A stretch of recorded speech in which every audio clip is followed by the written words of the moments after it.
Après l'ultimatum lancé à Maduro par les États-Unis et l'Europe, plusieurs soutiens du président vénézuélien l'ont lâché au dernier moment. En ce moment, la situation est tendue dans le pays, le peuple est dans la rue, il est désespéré et réclame des élections entre Maduro et Juan Guaidó, l'opposant, soit des élections fortement appuyées par les États-Unis. Est-ce que vous négocieriez personnellement avec Nicolas Maduro pour le convaincre de partir ? Eh bien, il a demandé une rencontre et je l'ai refusée, car nous sommes très avancés dans le processus. Mais à quelques kilomètres de là, il y a aussi un peuple qui est vent debout contre son président et qui essaye par tous les moyens de se faire entendre. En Haïti, face à l'inflation qui dépasse les 15% depuis 2 ans, des milliers de personnes manifestent à travers le pays tous les jours. Alors entre le Venezuela et Haïti, les relations étaient plutôt bonnes.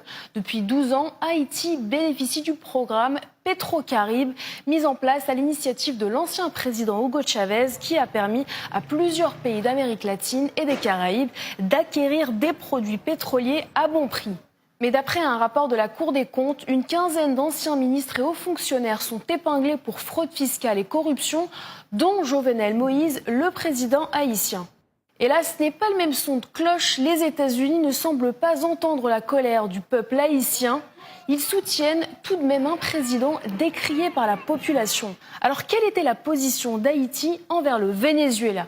La réponse est plutôt claire et simple. Le 10 janvier 2019, Bokite Edmond, ministre des Affaires étrangères d'Haïti, avait fait cette déclaration. Haïti n'est pas disposé à abandonner un ami comme le Venezuela du jour au lendemain. Mais quelques jours après, le pays a fait marche arrière. Les États-Unis auraient fait pression pour que le pays change de discours. La Maison-Blanche avait applaudi ce soudain revirement de situation de la part d'Haïti.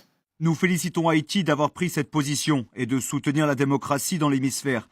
Les États-Unis et l'histoire vont se souvenir de ceux qui se sont positionnés pour la liberté du peuple vénézuélien. Haïti a donc reconnu Juan Guaidó comme étant le président vénézuélien. Le pays reste donc sous influence américaine après une occupation de 19 ans, de 1915 à 1934. Le pays demeure surtout dépendant de l'aide humanitaire apportée par les États-Unis. En 2016, Haïti avait bénéficié de 190 millions de dollars de la part des États-Unis.